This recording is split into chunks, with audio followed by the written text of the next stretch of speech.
اب اس کا جو یعنی کہ جو حدیث میں اس کا مطلب آتا ہے وہ یقیناً یہی ہوگا کہ جس طرح سے آپ کسی چیز کو تباہ کرنے کے لیے چیزیں کرتے ہیں وہ ہوں گی۔ اللہ تعالی ہم سب کو محفوظ رکھے۔ زمین ایک فتنہ ہے۔ سیدنا عبداللہ بن مسعود رضی اللہ تعالیٰ عنہ بیان کرتے ہیں کہ رسول اللہ صلی اللہ علیہ وسلم نے فرمایا، تم میں سے ہر ایک کو اپنے ورثاء کا مال اپنے مال کی نسبت زیادہ پسند ہوتا ہے۔ یعنی ہر کوئی یہ سمجھتا ہے کہ جو دوسرے لوگوں کو مل گیا وہ زیادہ بہتر ہے۔ تمہارا مال وہ ہوتا ہے جو تم آگے پیش کر دیتے ہو، اور جو تم پیچھے چھوڑ جاتے ہو وہ تمہارے ورثہ کا ہوتا ہے۔ کتنا زبردست میسج ہے۔ ہم لوگ ساری زندگی مال دولت کماتے ہیں کہ ہمارے بچے سکون سے رہیں، ہمارے بچے عیاشی کریں، ہمارے بچے یہ کریں، لیکن یہ کہ جو چیزیں آپ خرچ کر دیتے ہیں اور خاص طور سے اللہ کی راہ میں خرچ کر دیتے ہیں وہ آپ کا مال ہے۔ جو چیزیں آپ پیچھے چھوڑ جاتے ہیں، اس کا مطلب کیا ہوا کہ آپ بچا بچا کے دولت جمع کر رہے ہو، رکھ رہے ہو، رکھ رہے ہو، رکھ رہے ہو، اور پھر اچانک آپ کا انتقال ہو جاتا ہے، تو وہ آپ کا مال تو نہیں ہوا نا۔ وہ تو اب آپ کے جو ورثاء ہیں، آپ کے بچے ہیں، آپ کے بیٹیاں ہیں، بیٹے ہیں، آپ کے رشتہ دار ہیں، وہ سب لے جائیں گے۔ تو یہ مال آپ کا تو نہیں ہوا۔ صرف آپ کا مال وہ ہوگا جو آپ خرچ کر دیتے ہیں اللہ کی راہ میں۔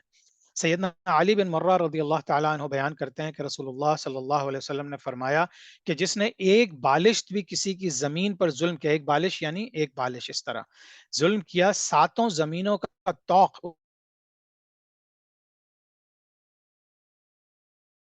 سبحان اللہ۔ آج ایک بہت بڑا فتنہ یہ ہے کہ ہم ایک دوسرے کی زمینوں پہ نظر رکھتے ہیں۔ کسی کی کوئی پراپرٹی ہے تو ہم اس کو ہتھیانے کی کوشش کرتے ہیں۔ اگر وراثت میں کسی ایک بھائی کو مل گئی ہے اور دوسرے بھائی کو کم ملی ہے، یا اس کو یہ احساس ہے کہ شاید مجھے اور ملنی چاہیے تھی، تو وہ دوسرے بھائی کے کو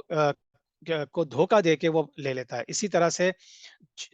زمینوں کی خرید و فروخت اپنی طاقت کو بڑھانے کے لیے آج دنیا میں آپ دیکھ لیجئے، ہم نے ورلڈ وار ون اور ورلڈ وار ٹو کو اسٹڈی کیا۔ یہ جو بڑی بڑی اسٹیٹس تھیں، خاص طور سے رشیا، اور یہ خاص طور سے رشیا کیونکہ ٹیریٹوریل گین پہ وہ جاتا تھا، لیکن دنیا کی ہر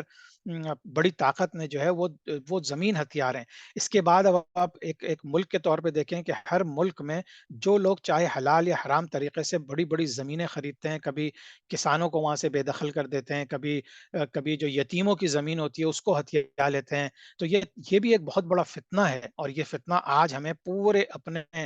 فل انداز سے ہمیں ہوتا ہوا نظر آ رہا ہے۔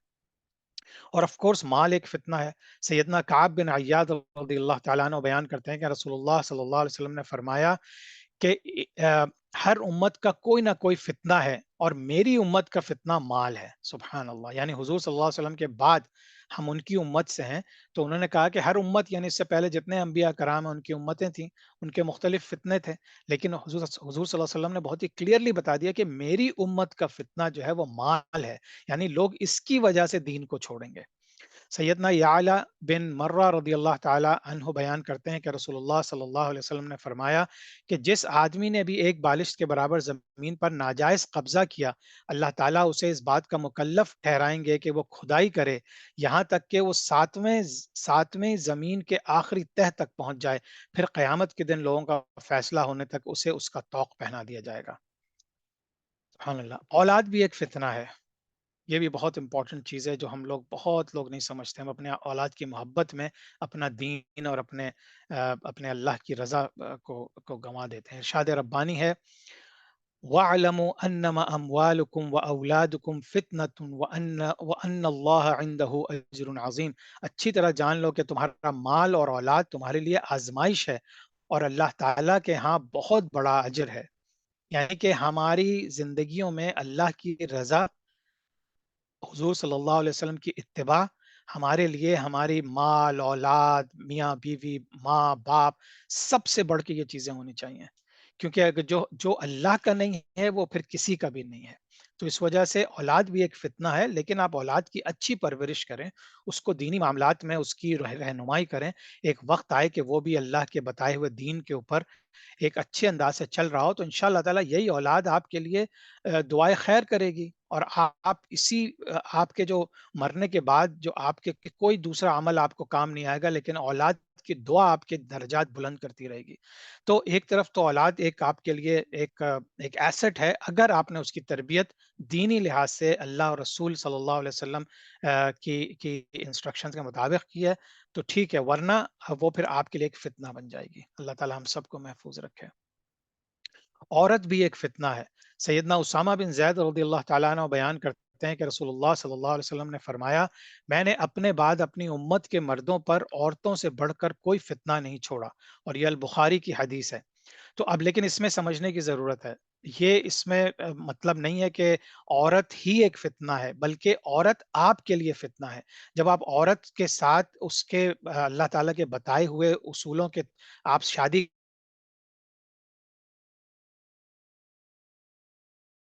جب آپ اس کو غلط طریقے سے دیکھتے ہیں، غلط طریقے سے اس کو حاصل کرنا چاہتے ہیں، تو پھر یہی چیز آپ کے لیے بہت بڑا فتنہ ہے۔ اور حضور صلی اللہ علیہ وسلم نے فرمایا کہ میری امت کا فتنوں میں سے یہ مردوں پر عورتوں سے بڑھ کر کوئی فتنہ نہیں چھوڑا۔ تو یہ سمجھنے کی ضرورت ہے۔ سیدنا ابو سعید رضی اللہ تعالیٰ عنہ بیان کرتے ہیں کہ رسول اللہ صلی اللہ علیہ وسلم نے فرمایا کہ بے شک یہ دنیا سرسبز و شاداب اور میٹھی ہے، اللہ تعالیٰ تمہارے بعد والوں کو اس میں تمہارا خلیفہ بناتا ہے، لہٰذا دنیا اور عورتوں سے بچو، بے شک بنی اسرائیل کا پہلا فتنہ عورتوں کی وجہ سے تھا۔ اور یہ صحیح مسلم کی حدیث ہے۔ اگین جسٹ ٹو کلیریفائی کہ میک شیور کہ یہ جو عورت کا فتنہ ہے، سوری السلام علیکم انجم صاحب، آپ کہہ رہے ہیں وائس از بریکنگ، ہاں وہ پتہ نہیں انٹرنیٹ کا کچھ عرصے سے تھوڑا ایشو چل رہا ہے، تو انشاءاللہ اگر آپ کوئی چیز مس ہو تو آپ مجھے اس پہ لکھ دیجئے ٹیکسٹ پہ یا بتا دیجئے تو میں اس کو دہرا دوں گا۔ آ، ٹھیک ہے آگے چلتے ہیں۔ زمین ایک فتنہ ہے، اس کی ہم نے آلریڈی ذکر کر لیا ہے۔ اچھا، فتنوں کے بارے میں حضور صلی اللہ علیہ وسلم کی ہدایت۔ سیدنا ابو ہریرہ رضی اللہ تعالیٰ عنہ فرماتے ہیں کہ رسول اللہ صلی اللہ علیہ وسلم نے فرمایا کہ دنیا مومن کا قید خانہ ہے، جبکہ کافر کی جنت ہے۔ اب یہ دیکھیں صحیح مسلم کی حدیث ہے، الدنیا سجن المؤمن مؤمن و جنت الکافر، یعنی کہ اللہ تعالیٰ نے یہ دنیا ہمارے لیے جنت نہیں بنائی،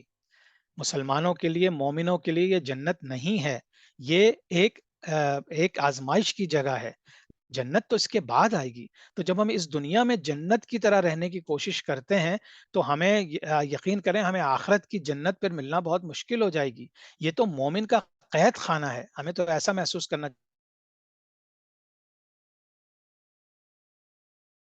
قید ہیں، اور یہ روح جب آزاد ہو جائے گی تو جو بھی آپ کے اعمال ہوں گے اس کی بیسس کے اوپر آپ کو جنت پہ مل جائے گی انشاءاللہ۔ سیدنا محمود بن لبید رضی اللہ تعالیٰ عنہ بیان کرتے ہیں کہ رسول اللہ صلی اللہ علیہ وسلم نے فرمایا کہ دو چیزوں کو انسان اچھا نہیں سمجھتا، موت کو ناپسند جانتا ہے، حالانکہ موت اس کے حق میں فتنوں سے بہتر ہے، وہ مال کی کمی ناپسند سمجھتا ہے، حالانکہ مال کی قلت روز حساب حساب کی قلت کا باعث ہے۔ یعنی کہ اگر دنیا میں آپ کے پاس بہت زیادہ مال ہے تو چانسز بہت بڑھ جاتے ہیں کہ آپ اللہ تعالیٰ کے دین سے ڈیویٹ ہو جائیں، کیونکہ آپ کو دنیا میں بہت مزہ آنے لگتا ہے، آپ دنیا اس مال کو یوز کر کے دنیا کی ہر چیز حاصل کر لیتے ہیں، اور آپ سمجھتے ہیں کہ یہ دنیا بھی ایک جنت ہے، لیکن آپ خواہش بھی کرتے ہیں کہ آپ کو آخرت میں بھی جنت ملے۔ تو جب ایک حدیث آ گئی صحیح مسلم کی کہ دنیا تو ایک قید خانہ ہے، تو پھر ہم اس کو جنت کیسے بنا سکتے ہیں؟ تو اگر اللہ تعالیٰ نے آپ کو بہت اچھا دیا ہے، اللہ تعالیٰ نے دولت عزت سب کچھ دیے، تو اس کو آپ اللہ کی راہ میں دیں تاکہ وہ چیز آپ کی پرماننٹلی ہو جائے، رادر دین کہ آپ اس کو جمع کرتے رہیں اور خدا نخواستہ وہ آپ کے بھی لیے بھی غلطی ثابت ہو اور پھر آپ کی اولاد کے لیے بھی۔ تو اللہ تعالیٰ ہم سب کی حفاظت کرے۔ سیدنا اسامہ رضی اللہ تعالیٰ عنہ بیان کرتے ہیں کہ نبی کریم صلی اللہ علیہ وسلم مدینہ کے محلات میں سے ایک محل یعنی اونچے مکان پر چڑھے اور فرمایا، جو کچھ میں دیکھ رہا ہوں کیا تمہیں نظر آ رہا ہے؟ بے شک میں تمہارے گھروں میں فتنوں کے مقامات اس طرح دیکھ رہا ہوں جیسے بارش کا قطرہ گرنے کی جگہ نظر آتی ہے۔ سبحان اللہ، یہ بھی صحیح بخاری کی حدیث ہے۔ یعنی کہ جب بارش کا قطرہ گرتا ہے اور آپ سامنے دیکھ رہے ہیں تو ایک دم سے ایک سمجھیں کہ وہ جگہ صاف ہو جاتی ہے، ایک دم سے وہ پانی ادھر ادھر ہٹتا ہے جب بارش۔ تو اس طرح سے حضور صلی اللہ علیہ وسلم دیکھ رہے تھے کہ فتنے جو ہیں وہ گھروں میں داخل ہو رہے ہیں۔ تو اللہ تعالی ہم سب کو ان فتنوں سے اپنی حفاظت میں رکھے۔ فتنہ تقرب شیطان کا سبب ہے۔ جب فتنے آتے ہیں تو شیطان کے ہم اور قریب آ جاتے ہیں جب ان فتنوں میں گرتے ہیں۔ سیدنا جابر رضی اللہ تعالیٰ عنہ بیان کرتے ہیں کہ رسول اللہ صلی اللہ علیہ وسلم نے فرمایا کہ ابلیس اپنا تخت پانی پر بچھاتا ہے، پھر وہ اپنے لشکر روانہ کرتا ہے، اس کے سب سے زیادہ قریب وہ ہوتا ہے جو سب سے بڑا فتنہ ڈالتا ہے۔ ان میں سے ایک آ کر کہتا ہے میں نے فلاں فلاں کے ساتھ یہ کام کیا ہے، وہ کہتا ہے تو نے کچھ نہیں کیا، پھر ایک کہتا ہے میں نے میاں بیوی کے درمیان تفریق ڈلوا کر آیا ہوں، تو وہ اس کو اپنے قریب کرتا ہے اور کہتا ہے تم سب سے بہتر ہو۔ یہ صحیح مسلم کی حدیث ہے۔ تو ہمیں اس چیز کو بھی اپنے ذہنوں میں رکھنا چاہیے۔ اچھا اب تھوڑا سا میں آپ لوگوں کو ایک کتاب لکھی گئی تھی سن 229 ہجری میں، شیخ نعیم بن حماد کی طرف سے، تو اس کا پھر اردو ترجمہ ہوا تھا. تو یہ بیسیکلی کتاب کا ٹائٹل ہی الفتن ہے، الفتن، جس کو اردو ترجمہ کیا ہے یعنی علامات قیامت، جس میں حضور صلی اللہ علیہ وسلم کے بعد سے قیامت تک پیدا ہونے والے فتنے، لڑائیاں اور دیگر اہم واقعات و حالات پر مشتمل احادیث و آثار کو نہایت جامعیت اور حسن ترتیب کے ساتھ جمع کیا گیا ہے. تو اس کتاب سے میں کچھ اقتباسات لوں گا اور آپ لوگوں کے ساتھ شیئر کروں گا انشاءاللہ، کیونکہ یہ بھی ان فتنوں کے بارے میں ہی ہے. حضرت ابو سعید خدری رضی اللہ تعالیٰ عنہ فرماتے ہیں کہ ایک دن رسول اللہ صلی اللہ علیہ وسلم نے ہمیں نماز عصر پڑھائی، پھر ہمیں خطاب فرمایا حتیٰ کہ سورج غروب ہو گیا. اس خطاب میں آپ صلی اللہ علیہ وسلم نے قیامت تک پیش آنے والی کوئی بھی ایسی چیز نہیں چھوڑی جس کو بیان نہ فرمایا ہو. یاد رکھنے والوں نے ان باتوں کو یاد رکھا اور بھلا دینے والوں نے بھلا دیا. یہ ترمذی کی حدیث ہے. تو حضور صلی اللہ علیہ وسلم نے بیسیکلی اپنی ہی زندگی میں ایک ایک چیز کھول کھول کے آئندہ آنے والی بھی بتا دی تھی کہ کون سی چیز فتنہ ہے، کس سے دور رہو، اور پھر قیامت تک حضور صلی اللہ علیہ وسلم نے ہر چیز کلیئر کر دی تھی. اور یہ ترمذی کی حدیث. حضرت ابو موسیٰ اشعری رضی اللہ تعالیٰ عنہ سے مروی ہے، رسول اللہ صلی اللہ علیہ وسلم نے ارشاد فرمایا قیامت کے قریب حرج پیش آئے گا. صحابہ نے عرض کیا حرج سے کیا مراد ہے؟ آپ صلی اللہ علیہ وسلم نے فرمایا قتل اور جھوٹ، یعنی قتل بہت بڑھ جائیں گے اور ہر انسان جھوٹ میں ملوث ہو جائے گا. صحابہ کرام نے عرض کیا اے اللہ کے رسول صلی اللہ علیہ وسلم، کیا یہ کشت و خون کفار کے ہاتھوں ہونے والے موجودہ کشت و خون سے زیادہ ہوگا؟ یعنی اس زمانے میں جو کفار مسلمانوں پہ ظلم ڈھا رہے تھے اور مار رہے تھے، کیا یہ اس سے زیادہ ہوگا؟ تو آپ صلی اللہ علیہ وسلم نے فرمایا، ارشاد فرمایا کہ کفار تو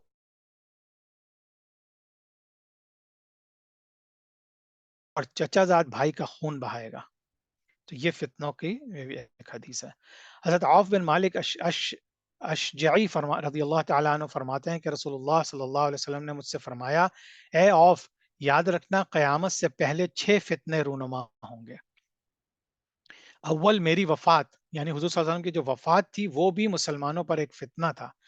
اس پر میں رو پڑا تو رسول اللہ صلی اللہ علیہ وسلم نے مجھے خاموش کیا. پھر فرمایا دوم فتح بیت المقدس، یعنی کہ جب بیت المقدس فتح ہو جائے گا تو یہ بھی مسلمانوں پہ ایک فتنے کی طرح آئے گا. تیسری چیز ہے وہ موت جو میری امت میں اس طرح ہوگی جیسے بکریوں کی بیماری لگنے کے بعد بہت ساری بکریوں کی ایک دم موت آ جاتی ہے، جیسے وبائیں ہیں، جیسے پرابلمز ہیں، جیسے لوگوں کو بیماری ہوتی ہے تو اچانک سے ہزاروں لاکھوں، جس طرح بھی کووڈ آیا تھا، یہ بھی ایک نشانی ہے، یہ بھی ایک فتنہ تھا، یہ بھی ایک قیامت کی نشانیوں میں سے تھی، بالکل اسی حدیث کے مطابق کہ اس طرح سے لوگ مر جائیں گے جس طرح کوئی بیماری لگ جاتی ہے جانوروں میں. چوتھی چیز وہ فتنہ جو میری امت میں رونما ہوگا، آ، جو میری امت میں رونما ہوگا، یعنی حضور صلی اللہ علیہ وسلم کی جو امت ہے اس کے اندر پنجم، یعنی کہ پانچواں، تمہارے اندر مال کی اس قدر بہتات ہو جائے گی، یعنی دولت اتنی زیادہ ہو جائے گی کہ آدمی کو 100 دینار دیا جائے گا اس پر بھی وہ راضی نہ ہوگا. اس زمانے میں 100 دینار ایک بہت بڑی رقم تھی. تو یعنی کہ آج کے دور میں جس طرح billions of dollars, millions of dollars کسی کو مل جائیں اور اس کے بعد پھر بھی وہ سکون سے نہ ہو، پھر بھی اس پہ راضی نہ ہو اور وہ کہے کہ نہیں مجھے اور چاہیے اور چاہیے. چھٹی چیز ہے تمہارے اور رومیوں کے درمیان صلح ہو جائے گی. یعنی رومی کون ہے؟ یہ جو یورپینز ہیں آج کل، یہ جو برٹش ہیں، یہ جو آپ کے پورے رومن امپائر جو تھی اسی سے آپ جو پورا یورپ اسی کے تھرو سمجھیں بنائے، تو یہ رومیوں کے درمیان صلح ہو جائے گی. یہ بھی ہماری ہو گئی، ہر کوئی سکون کے ساتھ ان کے ساتھ، بلکہ جتنے مسلمان ممالک ہیں وہ ان کے ساتھ دوستی کر کے بڑا فخر محسوس کرتے ہیں. یہ بھی ایک فتنہ ہے، یہ بھی ایک قیامت کی نشانی ہے. پھر وہ تم سے آ کر جنگ کریں گے، اس روز مسلمان دمشق کے علاقے غوطہ میں ہوں گے. اور یہ بھی صحیح بخاری کی حدیث ہے. سبحان اللہ. یعنی دمشق سے مراد سیریا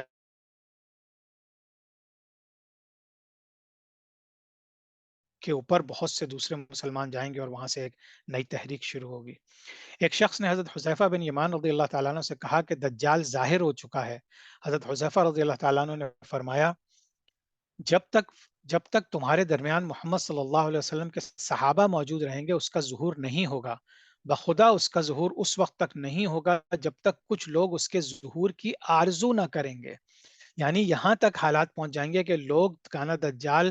کے آنے کا انتظار کر رہے ہوں گے اور خواہش ظاہر کر رہے ہوں گے. وہ لوگ کون ہیں؟ آج ہمیں پتہ ہے کہ یہود خاص طور سے یہود اس کا انتظار کر رہے ہیں کیونکہ ان کا مسایہ وہی ہے، وہ اسی کو سمجھتے ہیں کہ جب وہ کانا دجال آئے گا تو وہ ان کو سپورٹ کرے گا اور تمام مسلمانوں کو وہ کہے گا کہ یہ لوگ غلطی پر ہیں۔ تو یہ سبحان اللہ، یہ دیکھیں حدیث سے آج یہ چیز بھی ظاہر ہو کہ جب تک کچھ لوگ اس کے ظہور کی آرزو نہ کریں گے، اس کا ظہور اس وقت ہوگا جب اس کا ظہور کچھ قوموں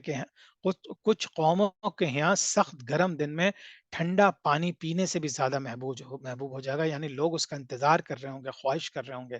تمہارے درمیان چار فتنے وجود میں آ کر رہیں گے، رقطہ، مظلمہ اور فلاں فلاں، یہ چار فتنے جو اس سے پہلے کی حدیث میں بھی بیان ہو چکے ہیں۔ چوتھے فتنے میں یقیناً دجال کا ظہور ہوگا، اور اس نشیبی جگہ میں دو جماعتوں کی آپس میں جنگ ہوگی، مجھے کوئی پرواہ نہیں کہ کس جماعت میں اپنے ترکش کے تیر سے مارا جاؤں۔ سبحان اللہ، یعنی کہ اس وقت کچھ ایسا سلسلہ شروع ہو جائے گا کہ آپ موت کو ترجیح کریں گے، آپ کہیں گے کہ بھئی کہیں سے بھی کوئی تیر آئے اور مجھے قتل کر دے، کیونکہ خودکشی تو گناہ ہے، لیکن انسان، ابھی ہم آگے حدیث پڑھیں گے کہ ایک وقت آئے گا فتنے کا کہ انسان قبروں کے اوپر لوٹے گا جا کے اور کہے گا کہ کاش اس جگہ جو میرا بھائی لیٹا ہوا ہے یا میرا کوئی دوست لیٹا ہوا ہے، کاش میں اس کی جگہ ہوتا اور میں قبر میں ہوتا۔ حضرت ابو موسیٰ اشعری رضی اللہ تعالیٰ عنہ سے مروی ہے کہ رسول اللہ صلی اللہ علیہ وسلم نے فرمایا، قیامت سے پہلے قتل و قتال کا بازار اس قدر گرم ہوگا کہ انسان اپنے پڑوسی بھائی اور چچا زاد بھائی تک کو بھی نہ بخشے گا۔ صحابہ رضی اللہ تعالیٰ عنہم اجمعین نے دریافت کیا، کیا اس وقت ہماری عقلیں صحیح و سالم رہیں گی؟ کیا ہم سوچ سمجھ کے قابل ہوں گے اس وقت؟ آپ صلی اللہ علیہ وسلم نے فرمایا، اکثر لوگوں کی عقلیں سلب کر لی جائیں گی اور ناسمجھ جانشین بن بیٹھیں گے، ہر کوئی اپنے آپ کو صحیح سمجھے گا حالانکہ وہ غلطی پر ہوں گے۔ یعنی کہ لوگوں کو اس وقت چونکہ گناہ کی اتنی بہتات ہوگی اور عقائد کے خلاف ورزیاں ہوں گی اور بدعات اتنی بڑھ جائیں گی کہ لوگ کی عقل ہی کام نہیں کرے گی، اور جو لوگ اہل نہیں ہوں گے وہ جانشین بن بیٹھیں گے کہ بھئی جس طرح ہم آج کل دیکھ رہے ہیں کہ بھئی ہمارے دادا پر دادا کوئی کہیں مشہور تھے، کسی کی قبر ہے، ہم ان کے جانشین ہیں، ہم گدی نشین ہیں، تو وہ بن بیٹھیں گے اور ہر کوئی اپنے آپ کو صحیح سمجھے گا اور حالانکہ وہ لوگ غلطی پر ہوں گے۔ آج تھوڑا سا 5-7 منٹ کلاس آگے جائے گی، تو آپ لوگ اگر ساتھ رہیں تو انشاءاللہ بہت بہتر ہوگا۔ حضرت معاذ بن جبل رضی اللہ تعالیٰ عنہ نے فرمایا، ایک زمانہ ایسا آئے گا کہ تم دنیا میں صرف آزمائش اور فتنے ہی فتنے دیکھو گے، حالات سخت سے سخت ہوتے چلے جائیں گے اور عمراء کی طرف سے سختیوں اور تکالیف کا سامنا ہوگا، یعنی جو لوگ گورنمنٹ میں ہوں گے، جن کے پاس طاقت ہوگی، وہ آپ کے اوپر بہت ساری سختیاں اور تکالیف دیں گے آپ کی طرف، اور ہر سخت سے سخت معاملے کو بعد میں آنے والے کے بالمقابل ہلکا اور کمتر پاؤ گے۔ سبحان اللہ، ہم نے اپنی زندگی میں دیکھا ہے کہ ہم اپنے اپنے ممالک میں ہیں، جب ہم ایک طرف ظلم دیکھتے ہیں تو ہم سمجھتے ہیں یار یہ اس سے بڑا ظلم نہیں ہو سکتا، لیکن اس کے بعد جو اگلا دور آتا ہے ہم دیکھتے ہیں ارے یہ تو اس سے بھی بڑا ظلم ہے، یہ تو اس سے بڑی بڑی قتل و غارت ہے، پھر ہم سوچتے ہیں نہیں نہیں اس سے بڑا کچھ نہیں ہو سکتا، پھر اگلے وقتوں میں تو بالکل یہی چیز ثابت ہو رہی ہے کہ اس حدیث سے کہ کس طرح سے ہم ایسے چیزوں کو سمجھیں گے کہ نہیں نہیں اب اس سے سخت معاملہ نہیں آئے گا، لیکن جیسے ہی وقت گزرے گا ہم اس کو سوچیں گے یار پچھلا والا جو سخت دور تھا وہ کم تھا۔ حضرت ابو ہریرہ رضی اللہ تعالیٰ نے فرمایا، قریب ہے وہ زمانہ جس میں علماء کے نزدیک موت سرخ سونے سے بھی زیادہ محبوب ہو جائے گی، یعنی جو علماء ہوں گے، جو اللہ کے نزدیک ہوں گے، جو پڑھے لکھے لوگ ہوں گے، وہ موت کی خواہش، کیونکہ اپنے آپ کو مار تو نہیں سکتے، لیکن وہ اتنی محبوب ہو جائے گی کہ کاش میں اس وقت مر چکا ہوتا، کاش مجھے اللہ تعالیٰ اس وقت موت دے دے تاکہ میں اس فتنے سے بچ جاؤں۔ عمر بن اسحاق نے فرمایا، ہمارے درمیان یہ بات موضوع بحث تھی کہ لوگ سب سے پہلے سلب کی جانے والی چیز آپس میں الفت و محبت ہوگی۔ سبحان اللہ، یعنی سب سے پہلے جو چیز ختم ہوگی آپس میں ہم لوگوں کی محبت، الفت، ایک دوسرے کی بھائی چارگی، بردرہڈ، یہ سب سے پہلے ختم ہو جائے گی، کیونکہ جب یہ چیز ختم ہوگی تبھی تو دوسرے فتنے آئیں گے۔ ہم دوسروں کی دولت پہ، دوسروں کی زمین پہ، دوسروں کی چیزوں کے اوپر نظر رکھیں گے، حسد کریں گے، بغض رکھیں گے، وہ اسی وقت ہوگی جب ہم اپنے رشتہ داروں کو، اپنے قریبی لوگوں کو محبت سے دیکھنا چھوڑ دیں گے، ہر شخص اپنی اپنی سیلفشنس میں پڑ جائے گا، تو جب محبت کم ہوگی، الفت کم ہوگی، تو پھر دوسرے فتنے بھی سامنے آ جائیں گے۔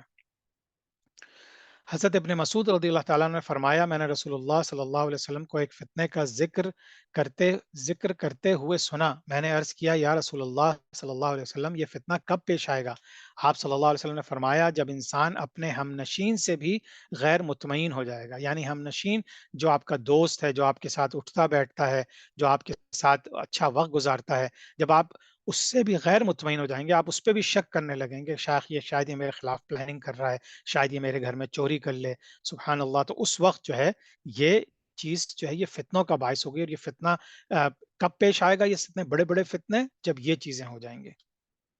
حضرت ابو سعید خدری رضی اللہ تعالیٰ عنہ سے مروی ہے کہ نبی صلی اللہ علیہ وسلم نے ارشاد فرمایا ایک ایسا زمانہ آنے والا ہے جب ایک مسلمان کا بہترین مال بکریاں ہوں گی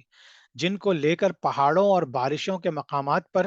چلا جائے گا، اور فتنے سے حفاظت کے لیے اپنے دین کو لے کر دور چلا جائے گا۔ یہ حدیث ہے جو میں ابھی ذکر کر رہا تھا کہ صحیح بخاری کی حدیث ہے کہ ایک فتنے کا اس طرح کا وقت آئے گا کہ آپ رہ رہے ہوں گے لیکن اتنا فتنہ ہوگا، یعنی آپ کی جان مال عزت کچھ محفوظ نہیں ہوگی، لیکن آپ دین کے اوپر عمل نہیں کر سک رہے ہوں گے، آپ اپنے جو اللہ تعالیٰ سے تعلق رکھنے کی جو طریقے ہیں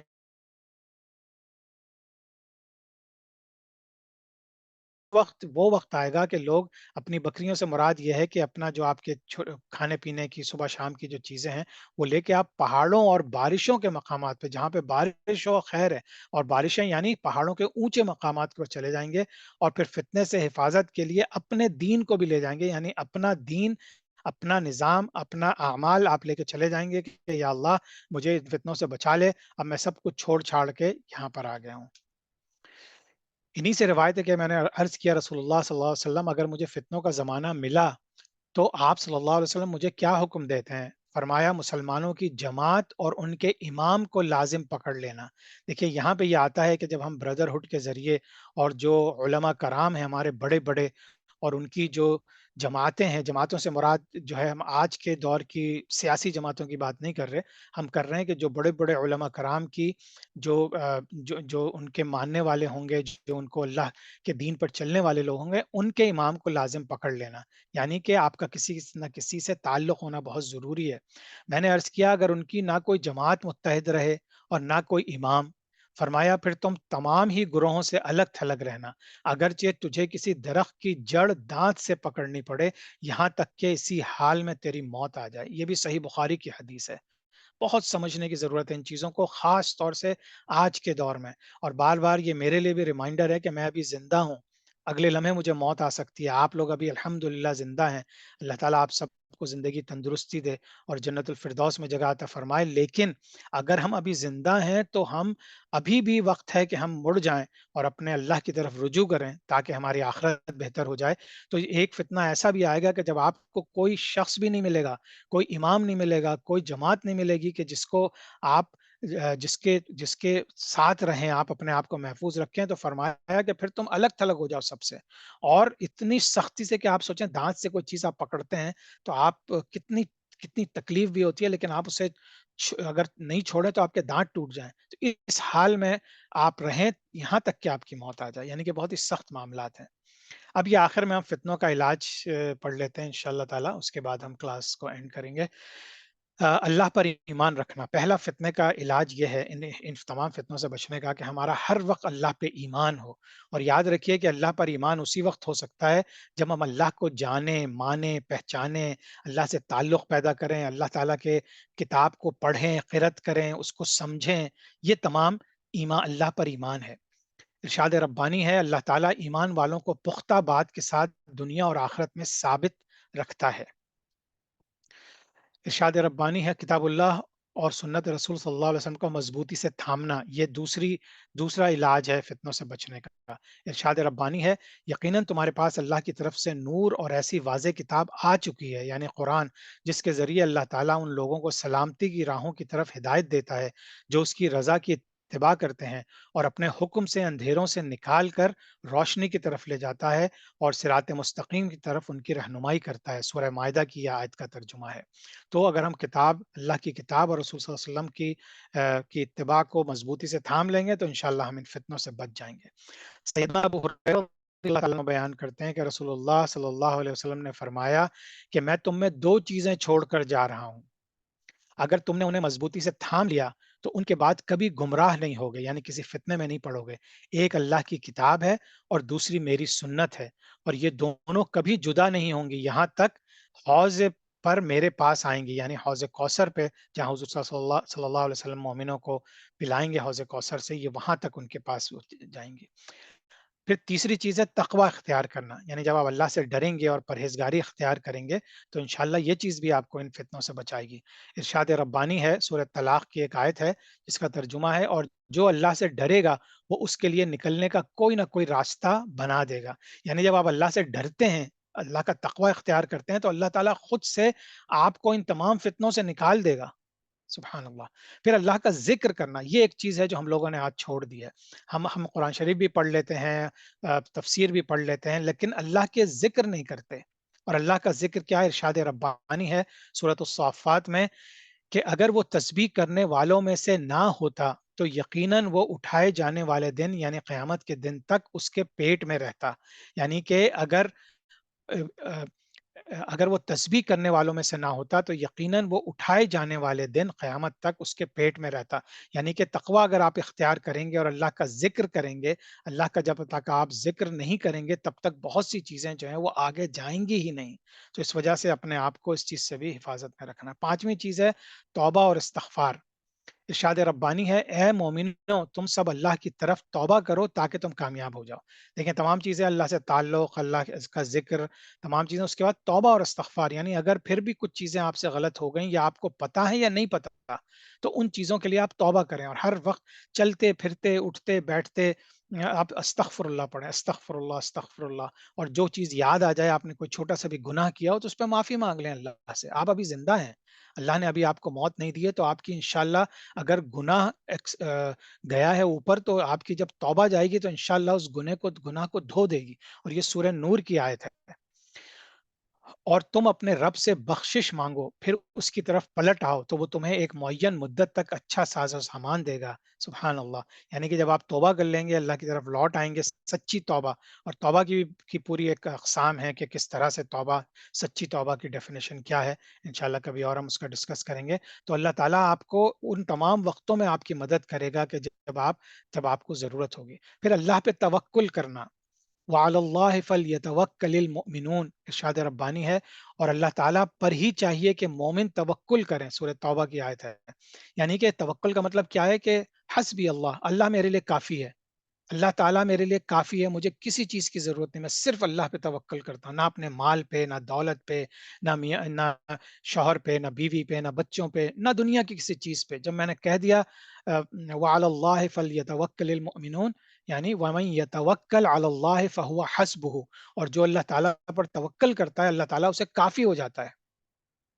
تو جس طرح استغفر اللہ ہر وقت پڑھیں، انشاءاللہ کوشش کریں جس وقت بھی آپ کو کوئی شخص تنگ کرے یا آپ کے دل میں کوئی ایسی بات آئے، تکلیف ہو، کچھ ہو، تو آپ کے منہ میں ایک صرف یہ لفظ ہونا چاہیے، حسبی اللہ، یعنی اللہ میرے لیے کافی ہے، اللہ از سفیشینٹ فار می۔ اور جب آپ اللہ کو سفیشینٹ کر دیتے ہیں، کوئی بہت ہی صبر کا موقع ہے، کسی نے آپ کو بہت دکھ دیا ہے، لیکن یہ کہ آپ اللہ کی خاطر اس کو معاف کرتے ہیں، لیکن دل سے وہ چیز صاف نہیں ہوتی، یہ انسانی فطرت ہے۔ تو جب آپ اللہ کا ذکر کر دیتے ہیں، آپ کہتے ہیں حسبی اللہ، اے اللہ تو میرے لیے کافی ہے، تو پھر اللہ تعالیٰ آپ کے دل کو بھی سکون دے دیتا ہے، اطمینان دے دیتا ہے۔ ساتویں چیز ہے صبر کرنا، پیشنس جو ہے یہ بہت بڑی چیز ہے۔ ارشاد ربانی ہے، یا ایھا الذین آمنوا استعینوا بالصبر والصلاۃ ان اللہ مع الصابرین، اے ایمان والو صبر اور نماز کے ذریعے مدد طلب کرو، یقیناً اللہ تعالیٰ صبر کرنے والوں کے ساتھ ہے۔ کسی دوسری چیز کے لیے قرآن شریف میں یہ نہیں آیا۔ سورہ وہ جو ہے والعصر ان الانسان لفی خسر، اس میں بھی آخر میں یہی آیا ہے کہ اللہ تعالیٰ ان اللہ مع الصابرین، اللہ تعالیٰ صبر کرنے والوں کے ساتھ ہے۔ آپ کو اور کس کا ساتھ چاہیے بھائی؟